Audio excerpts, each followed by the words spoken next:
This is my best kind of show notes because we didn't touch one of them, not even one of them. I'm not sure which one is Paul Rudd and which one is Lane Green.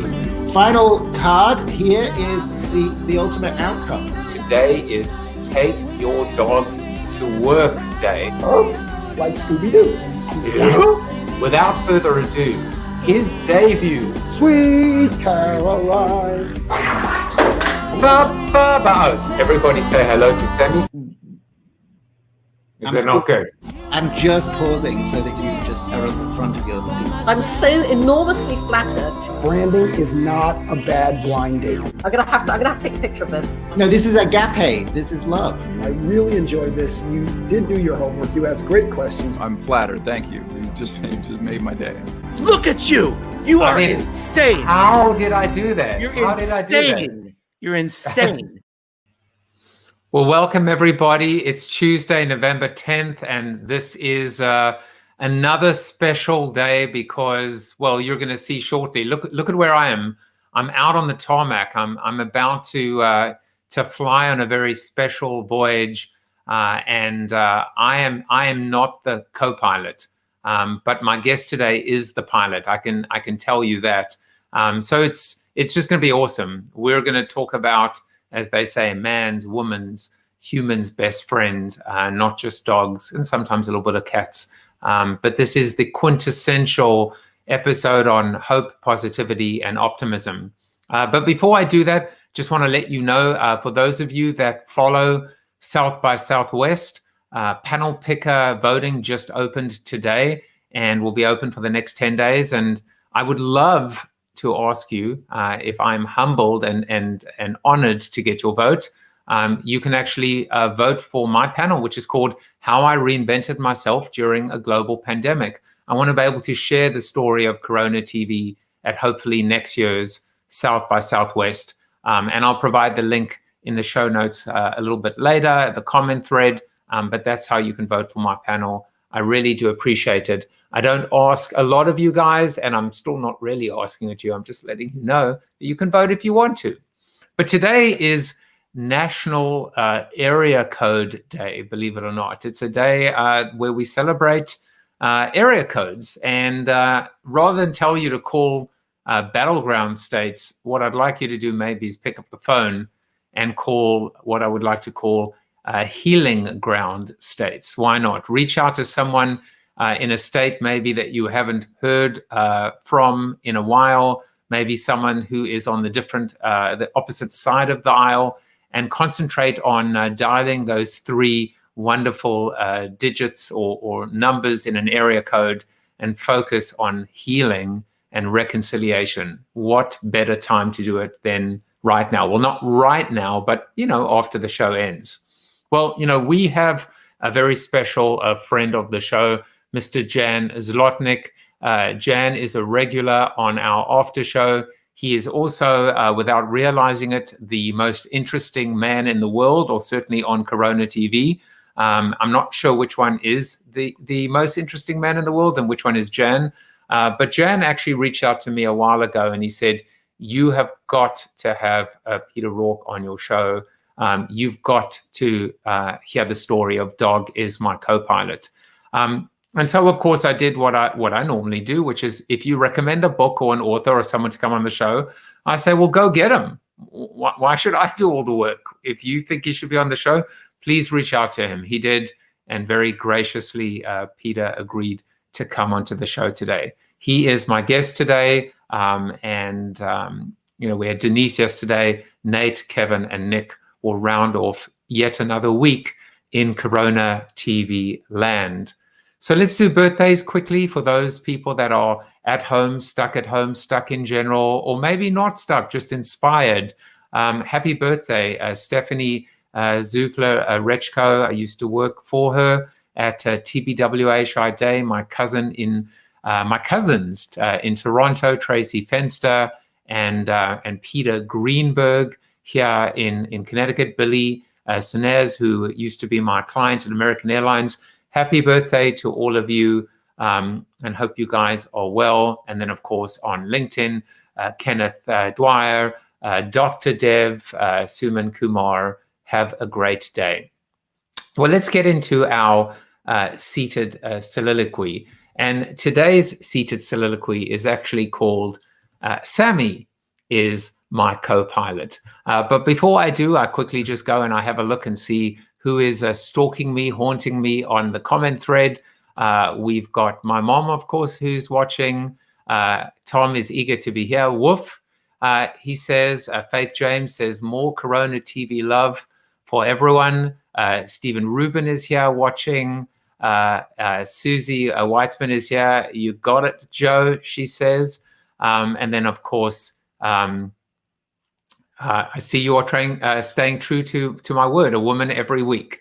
At least one, Faith. I'm working on it, and I'm working from 1 comes 2, comes 3, comes 4, and eventually 5. And Jan, of course, is here. He's exciting. He said he'll be right there because he's walking Kingsley. So, guys, buckle up and enjoy the show. And please enjoy the seated soliloquy. I swear is human. Samuel Jaffe, aka Sammy, is definitely human. And if he isn't, then there's a human soul in there. He's proof of reincarnation, and that makes me feel pretty comforted and reassured. Sammy was born in a barn, quite literally. He shared it with his brothers, sisters, and a bunch of horses on an Amish farm in Pennsylvania, Dutch country. He was taught well about the dangers of technology addiction because his mobile phone usage is extremely low, save the occasional game of Candy Crush. Sammy is a passionate Tottenham Hotspur fan and enjoys watching all the football on TV with me. He does not enjoy politics and tends to bark a lot at politicians when they lie, so basically all the time. He also likes barking at everyone, everything, all the time, and especially at 4 a.m. in the morning. Sammy does not feel like there is a cap or limit on kisses in the form of licks. Either that or he's trying to break a Guinness World Record of consecutive licks before lunchtime, and he's well on track. We could learn a lot from dogs on things like loyalty, simplicity, joy, and the evil art of manipulation. We humans lead incredibly stressful and taxing lives that are complex, draining, and often overwhelming. Our pets provide not just welcome relief, but increasingly so a release, an escape, an outlet for us to find hope, positivity, and optimism, even during the darkest of times. We think we save animals from shelters, adoption agencies, or bonds. In our hearts, we know it's completely the other way around. I'll provide a link as soon as the soliloquy is finished to a listing of all presidential pets in the White House, starting with George Washington's dogs, Sweetlips, Scentwell, Vulcan, Drunkard, Taster, Tippler, and Tipsy, an Andalusian donkey named Royal Gift, horses Nelson and Blueskin, Snipe the Parrot, Greyhound Cornwallis, and stallions Samson, Steady, Leonardus, Traveler, and Magnolia. Only 2 presidents were petless, James K. Polk, and I think you know who the other one is. I also think you now know how to fix any challenge in life. Adopt a pet from today's guest, Peter Rork's wonderful, wonderful Dog Is My CoPilot. I think it's safe to say that we're in good hands when those hands are in fact paws. So let's continue to give love, get love, share love, and spread love, and make America pet-friendly again. Well, now it's time to bring on my guest. And, you know, normally I would read a long bio, but in this particular case, I think we can be inspired by watching a video. Please watch this. Dane Brown, Animal Rescue Flight 7 Pumper on Mail Alpha 4 for Castle and Cook. My name is Peter Rork. I'm the president, founder, and pilot for Dog Is My CoPilot.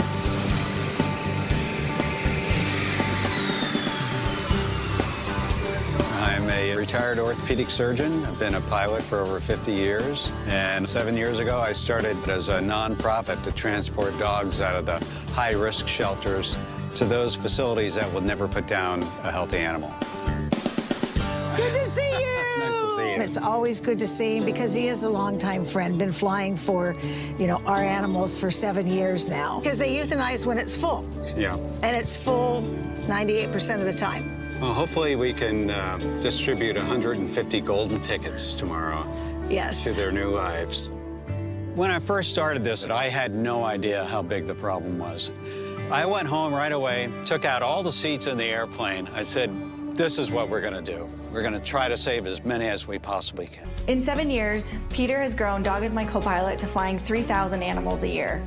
We serve primarily the 12 western states, all over in the south, and then we fly them north. So we have about 45 or 50 receiving partners for these animals. And tomorrow we're going to fly number 13,000, and I couldn't be more proud about that. To think that more than 13,000 lives have been saved by one man, one plane, and a pilot with a huge heart is incredibly inspiring. We're at the shelter in Merced loading up the animals for our flight today to Seattle, Spokane, Thompson Falls, Missoula, and Polson, Montana.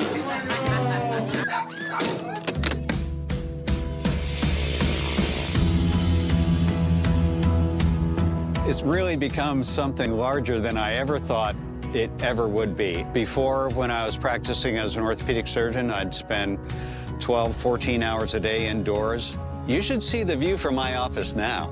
Beautiful view of Crater Lake. What do you think? I'm not the hero here. I'm the transport. The real heroes are the people who walk into the shelters every single day. Fighting for these dogs and cats to have a second chance at life, and we couldn't be more excited to watch these dogs fly out to their forever home.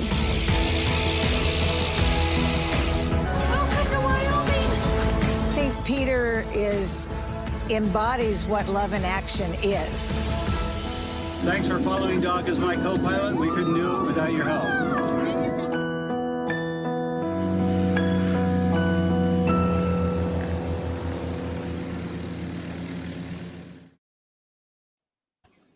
I love that idea. They're forever home. What a beautiful, beautiful idea. Welcome to the show, Peter. Well, thank you for having me. And we have a special guest. I decided, Sammy, it was time to bring Sammy on again to say hello to you. So this is my Sammy. Hi, Sammy. How are you? All right, Sammy. He didn't growl this time. He gets a little bit possessive sometimes. Well, Peter, welcome to the show. We're gonna go back and follow your own journey, your amazing journey. But before I do, I just wanted to say it's amazing. I put together this whole Google Doc, this complicated Google Doc with what are the 3 things you want to talk about, and what are the 3 things you want to promote, and what are 3 interesting things about you. And most people fill it out on the Google Doc. Some people will download it and then email it to me. What I got from you was just this, which I absolutely loved. It was actually a photograph. It was a JPEG of the most succinctly filled out document that I could have hoped for. That basically says, this is who I am, and this is what I want to talk about, which is my initiative in saving dogs. And so that's what we're going to talk about. I love the simplicity of it, and let's just get straight into it. Yeah, well, you're looking at the evidence of my analog brain instead of digital with 0 1s. So if I had Kara Pollard, my ground control dispatch wingman, she would have taken care of all that for me. But I'm stuck up at my lake house in Montana with my 3 rescue dogs, and I apologize for getting that to you so late. No, as I said to you, it was just wonderful.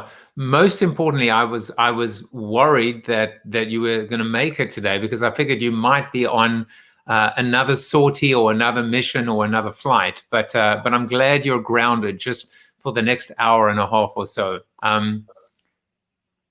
All right, so Peter, let's go back to the beginning. You were an orthopedic surgeon. You are an orthopedic surgeon, and you retired. And you retired. And when was that? What year was that when you actually retired?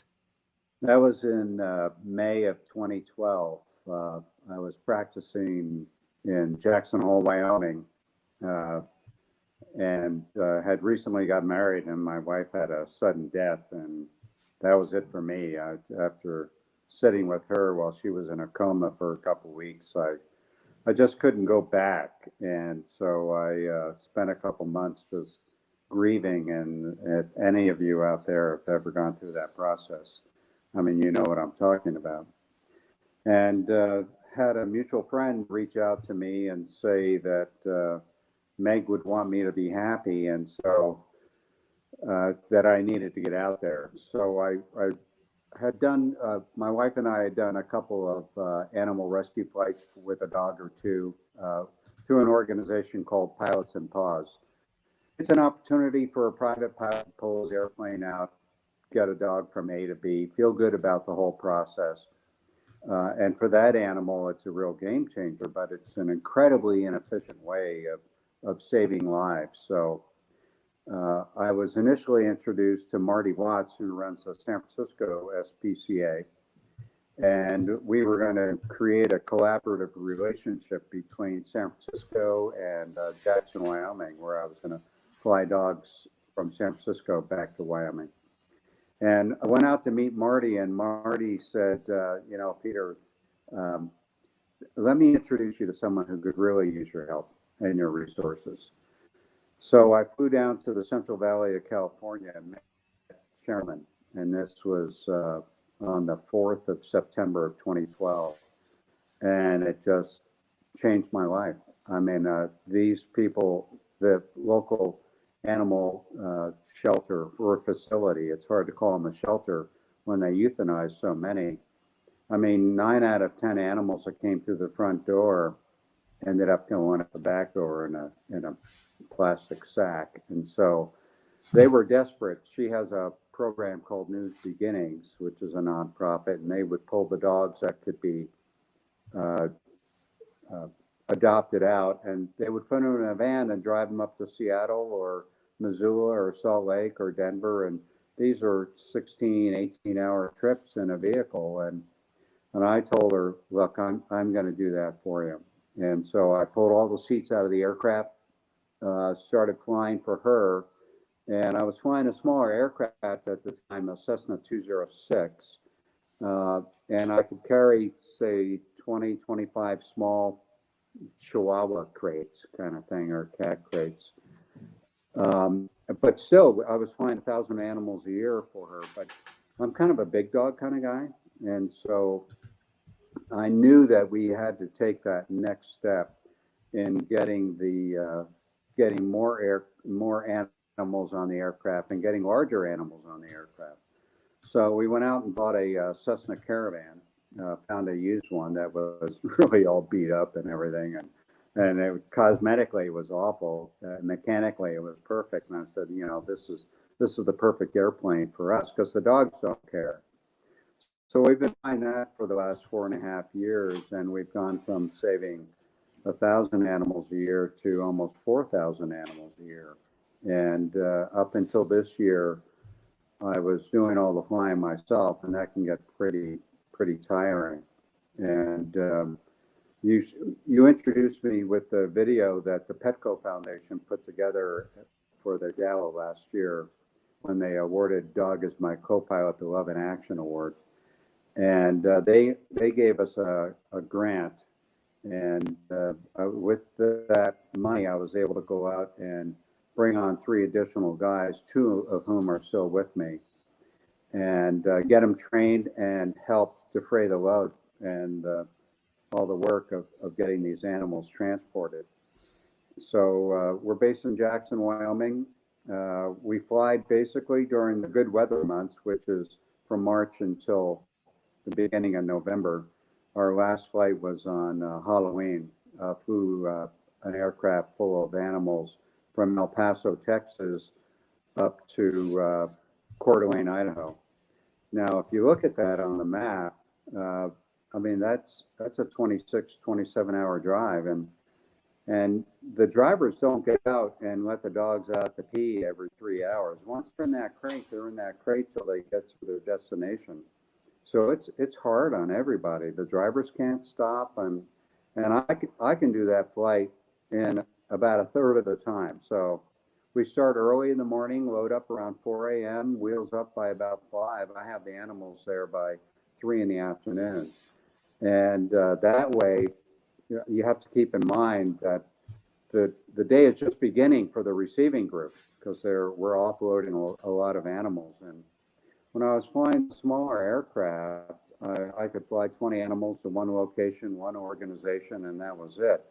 But now that we're flying up to 250 animals at a time, it requires multiple stops and multiple organizations. And so trying to keep them straight has been a real learning curve. And I've left the right animal at the wrong airport and the wrong animal at the right airport. But those mistakes rarely occur now. We've got a pretty good system down. We work with the same groups over and over again, so they know the routine, they know what's expected, they know to be on time. We can't excuse tardiness.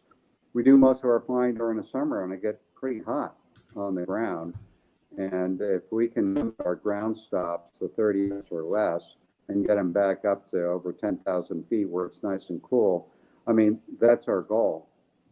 So most of our flights will last better part of a day, and we like to string a couple of the flights together. So a typical flight would be me flying down to Hobbs, New Mexico, and then spending the night, flying from Hobbs, New Mexico, up to Denver, over to Salt Lake, and then down to El Paso, spend the night, flying from El Paso back to Salt Lake to Sun Valley, and then to Portland, Idaho, and then Merced, spend the night, and then from Merced up to Portland, Seattle, Spokane, and Thompson Falls, and then back to home base. So I spent a lot of time in Hilton hotels and Motel 6s and getting a lot of key cards and little soaps that I bring home with me. So it keeps us really busy. We're in the air 6, sometimes 7 days a week from the mid-March till the end of October. And if you think about it, our flights will take us over 3 different mountain ranges, either the Rocky Mountains, the Sierra Madres, or the Cascades. And when you're doing that during the winter in a single-engine airplane with inclement weather, I mean, the risk can go up. Now, our aircraft is fully, it can de-ice itself in the air, but you're looking for trouble if you're looking for icing situations in a single-engine airplane. So we tend to be a fair weather organization. The only instrument approaches I fly are typically into the marine layers down in, say, Van Nuys, California, or Portland or Seattle. But the rest of the time, the weather is pretty favorable. I love that background, and I'm going to ask you a few clarifying questions in a moment, but just looking at some of the comments, Jan said, the beautiful palindrome, which is dog, and the power of that. Joey Dumont says, this is so cool. Stephen says, our Havanese is an adopted pet and a very major part of our family, and then neglected to add, but he has now, that his dog's name is also Sammy. David Libby says, now I'm teary-eyed at my desk. And it's quite easy to see, right? The rarest hero is the one who makes it possible for others to be heroes. You know, I wasn't sure how to describe you. And I decided that maybe instead of your corporate title, I would just call you real life saint. But Jan reminded me offline that you would probably deflect that straight away to the animals and to these dogs as the real heroes. But I decided, look, at the very minimum, what I could do is make you official sponsor of the show. So there you go. You can't see it too well in the top corner, but now Dog Is My CoPilot will be the sponsor of the show this week. So thank you. I will add that. As I pointed out in that video, really, my involvement with these animals lasts 6 or 8 hours, and trying to get them to their destination as quickly and safely as practical. But the people who work in the receiving organizations and work in the shelters, and the people who work on the sending and the receiving groups, they can spend 6 to 8 weeks with these animals, waiting for them to get adopted.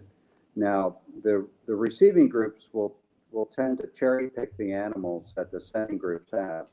Keep in mind, we're getting most of our animals out of the state of Texas these days. It's either Dallas or Abilene, Odessa, Laredo, El Paso, Denver City. We do get some animals out of the Central Valley of California and some out of Southern California in the LA basin. But these places are completely overrun. They can take in over 100 dogs a day. And, what are they going to do with these? Now, and so sadly, they have to use euthanasia as part of their animal population control. And I really need to point out that this is not a dog problem. This is a people problem. And the whole answer is spay and neuter and adopt, don't chop. So we'll fly with the same groups over and over again. And we have kind of some guidelines that we follow. That's kind of our prime directive, as it were. And we only fly from nonprofit to nonprofit. So if someone calls me and asks me to transport an animal for their Aunt Shoo Shoo, I'm not going to do it. And we need to fill up the aircraft to make it financially worthwhile to make maximum use of our limited resources. We only fly from the kill facility to the non-kill. And the bottom line for both ends is that we never charge. We're a nonprofit. We accept donations through our 501c3. The people especially on the sending end, they have enough problems trying to keep their financial head above water. Now, a lot of the groups we work with are municipal groups, and so they're county funded, and they're the ones that use the euthanasia as a tool, and not because they're bad people. They just don't have any place to put these animals. And it's the rescue groups that will go in and pull the animals that they think that they can get adopted, and they stick them in foster homes, hundreds of them at a time. So it's a real collaborative effort to get everybody to the airport on time. And really, my hat is off to Kara Pollard, who has worked with me for 5 years now. And she does the monumental task of keeping everybody on the straight and narrow, working with 100 groups and knowing all the individuals and what time they're supposed to be there, how many animals they're bringing, coaching them on how to color code the crate so that the pilot doesn't leave them in the wrong airport or with the wrong group. There are so many moving parts in this that it's amazing that it comes together as frequently as it does. This year, we did over 55 rescue flights, and next year we're scheduled to do over 70. And so we're really trying to get the job done. We're just bumping up on number 17,000 that I've flown to safety, and amazing. Next year we're going to break through 20,000 easily, probably by June or July. And we did garner some national attention this past year. Connor Knighton with See Sunday Morning reached out to us a couple of years ago. Just a terrific guy. Oh my gosh. And he was trying to sell to the producers back in New York the story of Dog Is My CoPilot for a couple of years, and they just didn't want any part of it. And he never gave up. So he finally reached out to us and did the piece, and that really helped us. And one of the things that it did for us, it drew attention of the Milner Foundation in Atlanta. And they reached out to us and they said, we love what you're doing on the West Coast. Can you do something like that on the East Coast?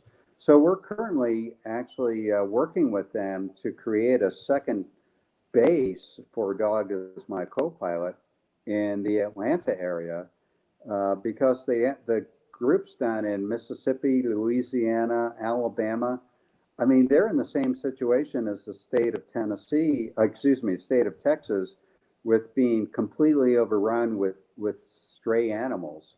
And so they have a well-developed organization that at this point drives them north, and they have a hub and spoke kind of set up, the same kind of situation that we have out here, but we're doing it with an aircraft, and they're doing it with vans. And still they're faced with that same 14-hour drive. So we're going to start flying for them next March on a couple of demonstration flights to show the folks what we can do, and hopefully we can get enough donors to secure a second aircraft. When I moved from the Cessna Stationair, the six-seater, to the Caravan that we have now, I knew that was the aircraft and the equipment that we needed. So I went out and I mortgaged my house to get the money to give to Dog Is My CoPilot as a loan, so they could go out and buy the aircraft without any idea on how I was ever going to be paid back. But I really, that was not my focus at that point. My focus was to get as many animals out of the kill facilities as possible. And so it's, I suppose now I have a new retirement plan with Dog Is My CoPilot paying me, the shekels every month, which really, but it changed the complexion of the organization from a guy in a little plane flying, a couple animals at a time to one that is flying thousands of animals at a time. So we're really making our mark. But when I put it in perspective, when we look at the number of animals that are euthanized every day, which is in the thousands, compared to the number of animals that we've been able to fly, our efforts are really kind of dwarfed by the overall numbers. But you have to start somewhere.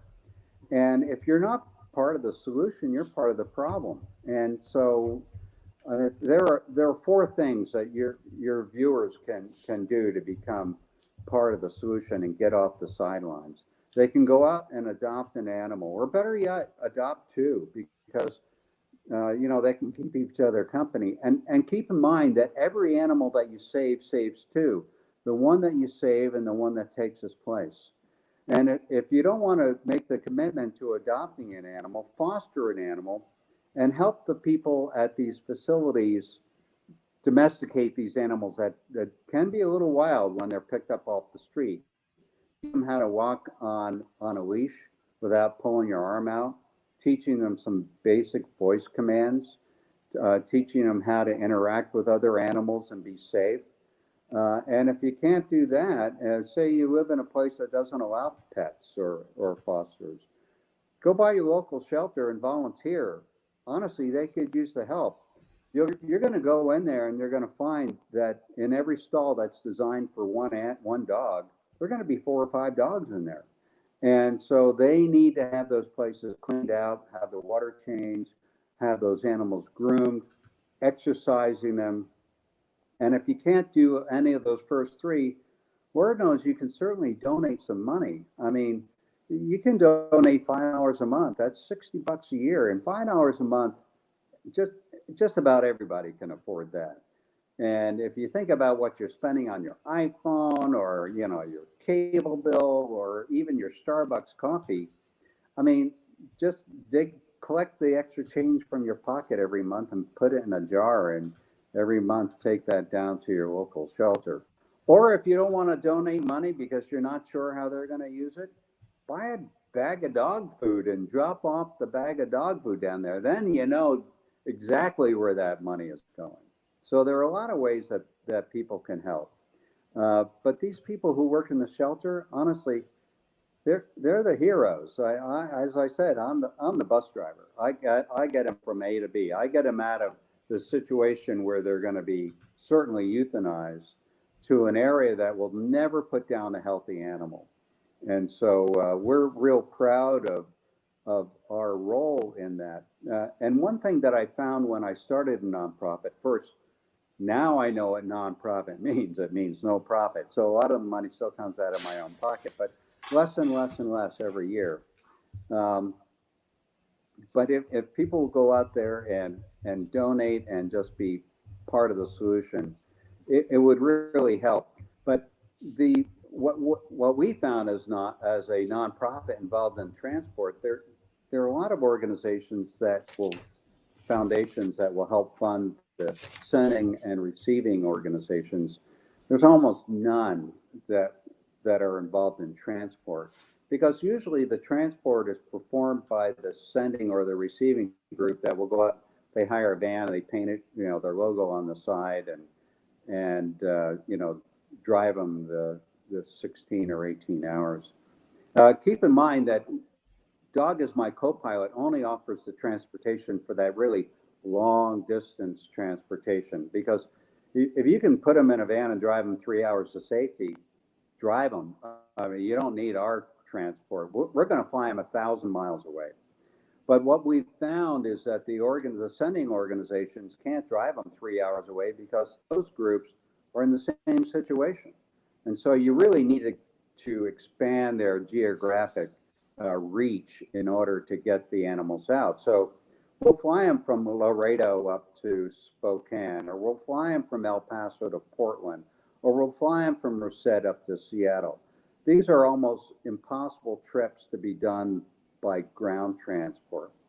And when I was flying the 206 and I was flying 20 animals at a time, our cost per animal per transport with that aircraft was about $75 per animal.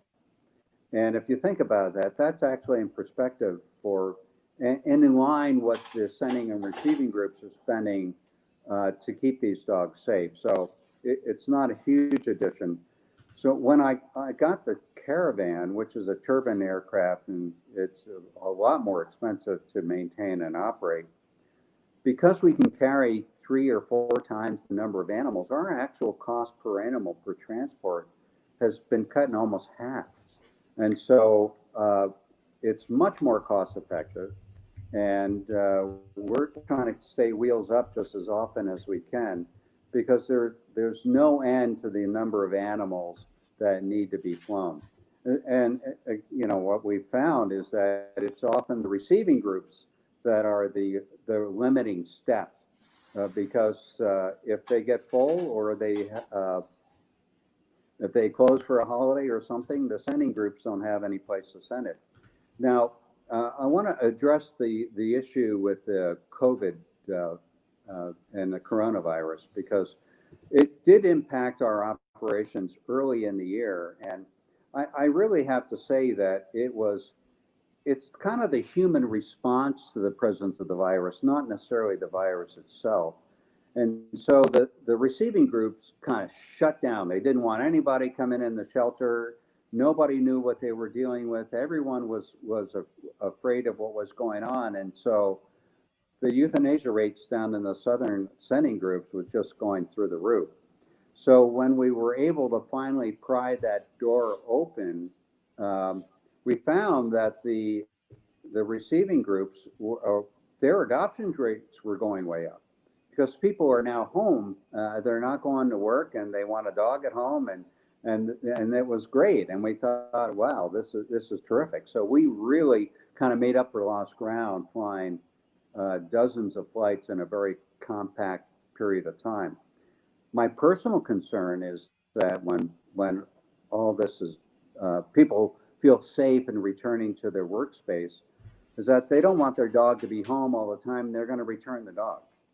And honestly, the dog is far better off waiting for you in your apartment, waiting for you to come home and being your happy greeter, than returning him to that concrete floor with the metal fencing around their kennel, I mean, you just have to understand that they're part of your family. And I've always felt that a house doesn't smell like a home without a wet dog smell. And I have 3 rescues myself that I've plucked out of the back of the aircraft.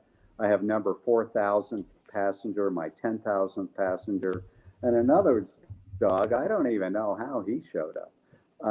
But you know, they're part of my family, and I can't imagine my life or my household without them. And I know your listeners. I'm preaching to the choir here. They're all on board. They're all doing the right thing, and your program hopefully will help us get that word out for the people who haven't paid attention to the problem. And they're not part of the problem because they're bad people. They're just not aware. So your program will help increase that opportunity to get the word out. Well, Peter, you might be the first person on this planet that has ever shut me up for this long, and it's been an absolute joy to listen to you. I've been smiling because I wrote like a list of questions, things that I wanted to make sure that I got to, and you've just gone right through it, which is amazing. Like even the COVID question, I never sent that to you in advance, but you are a man on a mission, and it's wondrous to see someone that is this focused, intense, that has this lust, this passion, this for life, this purpose. It's what all of us are trying so desperately to find in life, is that purpose, that mission. You know, I was thinking as you were talking, you're all business, and I mean everything that I'm saying in the best possible way is the utmost compliment, because, and look, I mean, I just say whatever's on my mind. All I could think of as you were talking was the movie Schindler's List.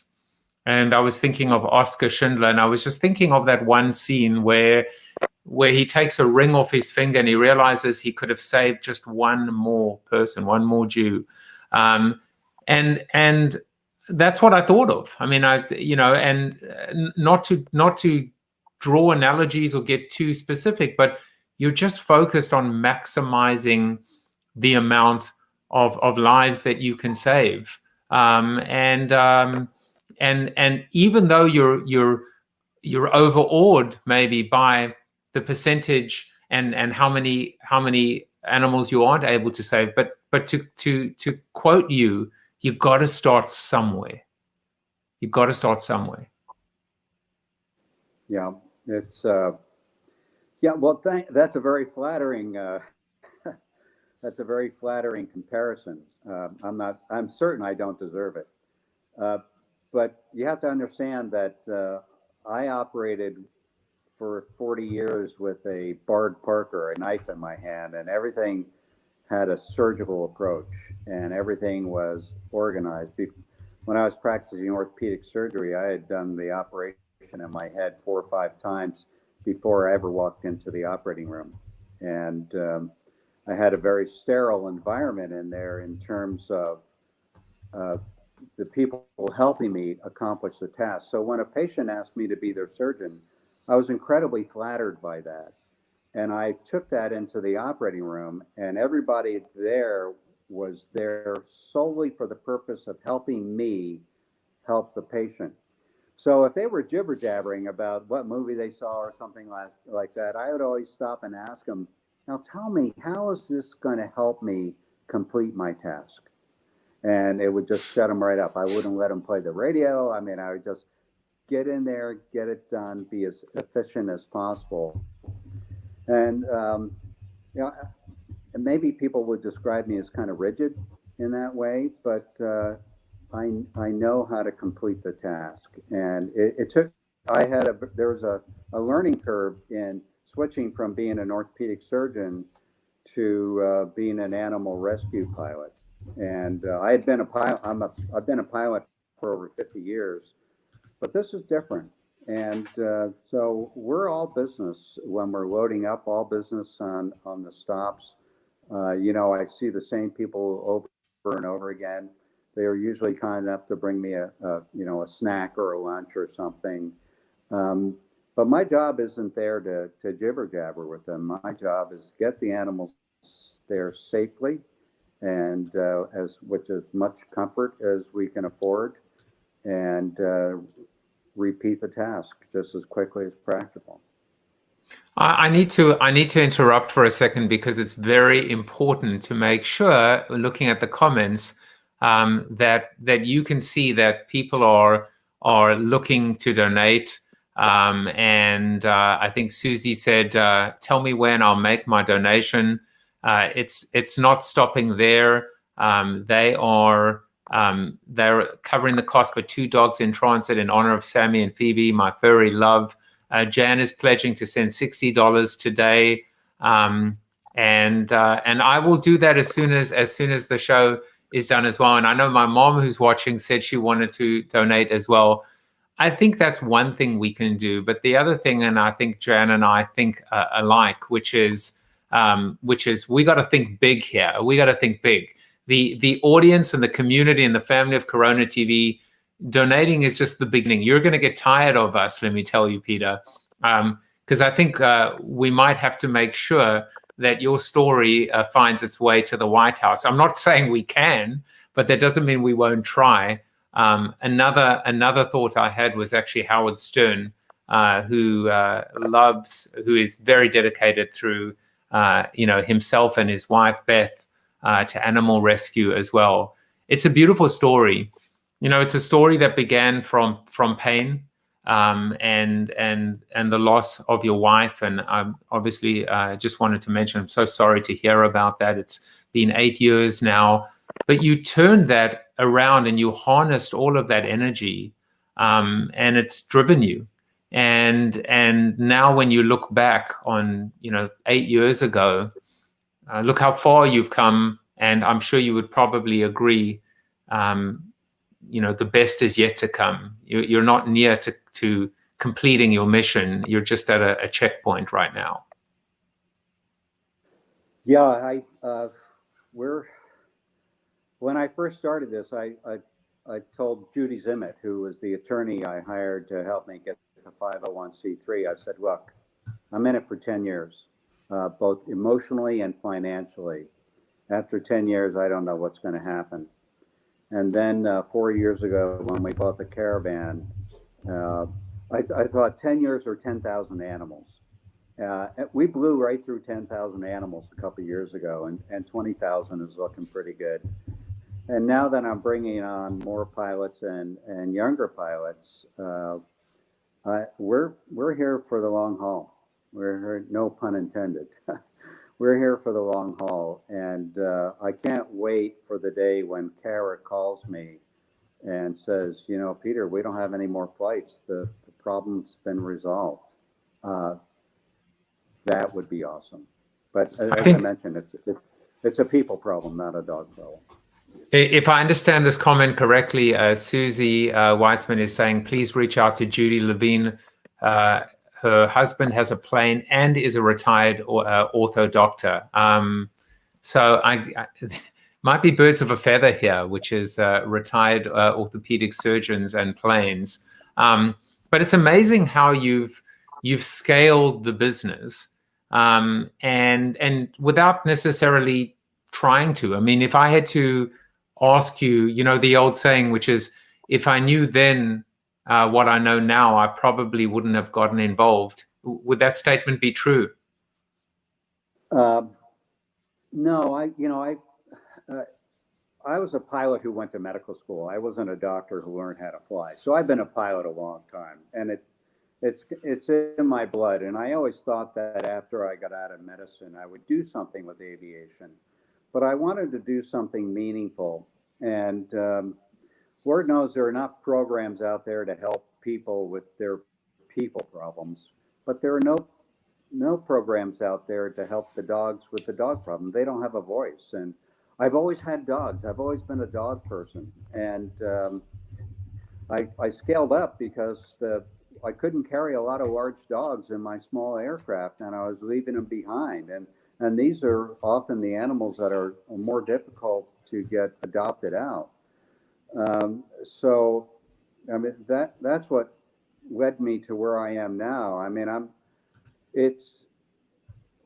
I will have to admit that over the last couple of years, after I got the larger aircraft, my goal and involvement of Dog Is My CoPilot was drifting from my want to list over to my have to list. And it can kind of take some of the joy and the fun out of it. But now that I brought on a couple pilots to help me with the test, I looked at the numbers. They flew about a third of the missions this past year, and I still flew the other 2/3. But I can't tell you how excited I was. Again, the enthusiasm to get back in the airplane after someone else had done a rescue flight, and that I knew that I had organized that for them, and I was still part of it. And I go back to them and go back to the same locations that these other pilots have flown, and these people are saying, "Oh, Peter, we're so glad it's you. We're so glad to have you back here." And the animal rescue world is, it can be as big as you want to make it. And it's, my involvement is with about 100 people. And these are 100 people I didn't even know existed before. I mean, it just, and they have the biggest, most giving hearts. And I love what they do. I love working with them. And they enjoy working with us. So it's a win-win for me. And it's, the animals get the benefit from it. See, I asked the question and I kind of half knew what the answer was going to be. This idea of, because you didn't, the hint that you gave was earlier on when you spoke about the fact that the business model here is not business. I mean, you even said, I'm trying to think of all these amazing sound bites, that you finally realize that what a not-for-profit or a non-profit means. It means no profit. You know, you were in it from the get-go for the right reasons, and any partnerships, Petco coming aboard, the enablement, the scale, getting another plane, that's just almost incidental, but it doesn't change who you were on day one, on mission one, on flight one. In fact, you know, to paraphrase what you were saying, anything that's taken, the scalability, the growth of this has actually taken a bit of the joy away. And so you've tried to return to that by making sure that you are, you know, behind the wheel, so to speak, because that is the life force for you and for Dog Is My CoPilot. That's exactly right. Yeah. Well put. I'm surprised you were listening to all my jibber jabber.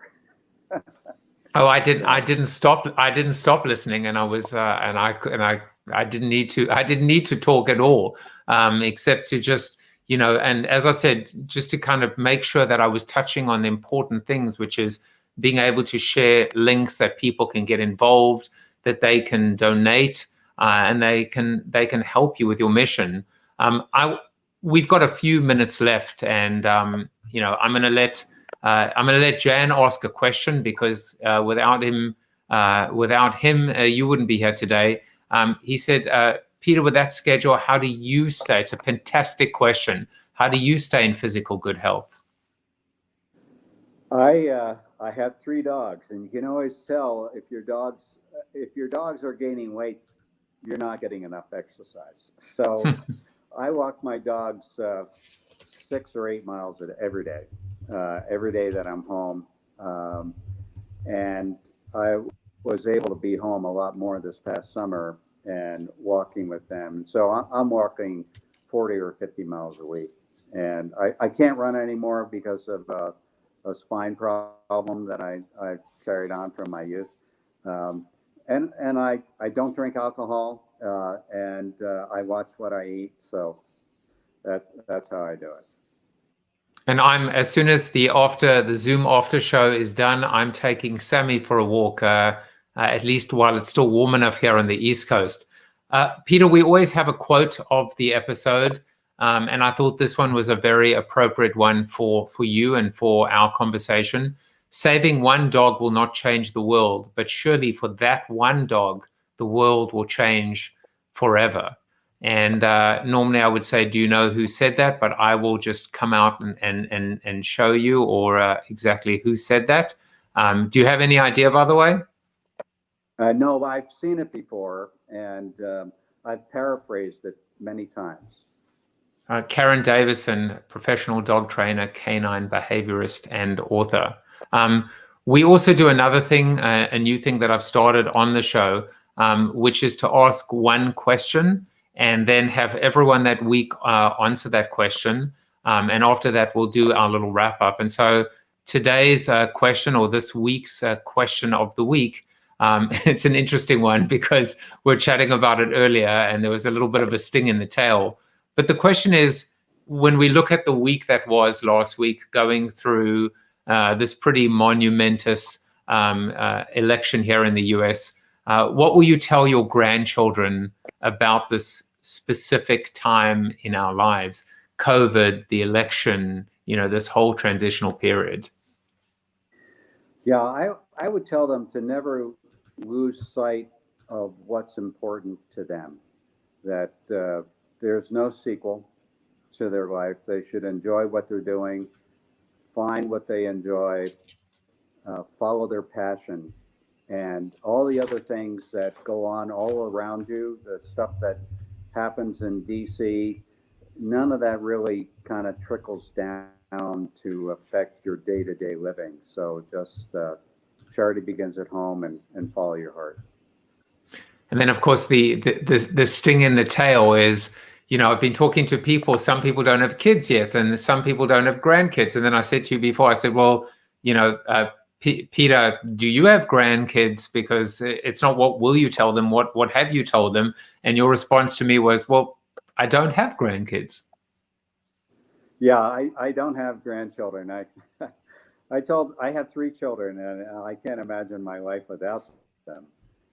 But I told them, look, if you don't have children, you'll have 2 things that I didn't have. You get to sleep in every Saturday morning, and you won't know what to do with all the money. Well, I know what to do with all that money. Point number 4, donate it to Dog Is My CoPilot.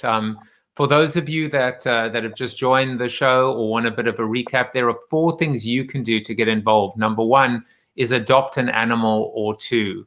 Number 2 is volunteer at a shelter. Number 3, foster an animal. And number 4, donate. And for those of you that are looking to donate, go for it. Please, go and find out more about this wonderful, wonderful story.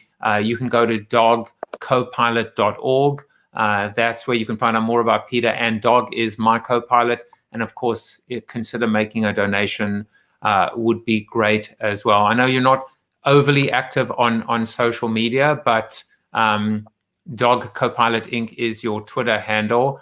Most importantly, just go to the website and you can see that beautiful gallery of all the dogs. I assume these are all the dogs. In fact, I'm fairly certain these are all the dogs that you have essentially rescued and transported. Yeah, they're a few of many. I mean, I'd love to see them all in one room sometime.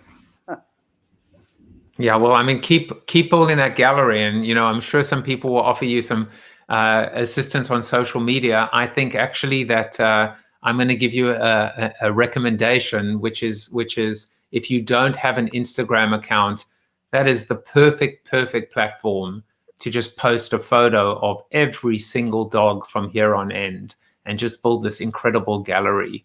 And I think you'll probably get a great following that way as well. Well, I appreciate that.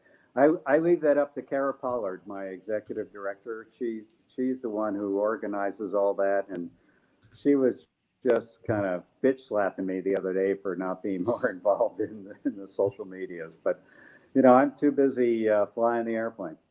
I'm sure. I mean, if we've learned anything about you, that's what we've learned. Well, thank you for coming to visit. Not only have you shared your story with us, but you've touched us, you've touched our lives. And I've got a feeling we, the community of Corona TV, you haven't seen the end of us yet. For those of you that are going to stick around, come and hang out with us, bit.ly/Corona Corona TV After Show, and we'll get to continue the conversation. And I forgot to mention it yesterday, but we have a friend of the show who typically gives his stamp of approval based on our guests in terms of their appearance. So we're going to let him have the final word. You are Chuck Norris approved. There you go. Bye, everyone. Thank you for watching Corona TV with your host, multiple author, and global keynote speaker, Joseph Jaffe. Corona TV is the show about hope, positivity, optimism, and if there's time left over, a little bit of marketing. The after show on Zoom starts right now at bit.ly/Corona TV After Show. If you like the show, tell a friend or two. Please subscribe to the show at CoronaTV.show. And if you want to get inside news, previews of upcoming guests, and much more, text Corona TV to 66866 or visit josephjaffe.com/subscribe to sign up for the show's newsletter. And despite the best ministrations of your wife, you still look ugly.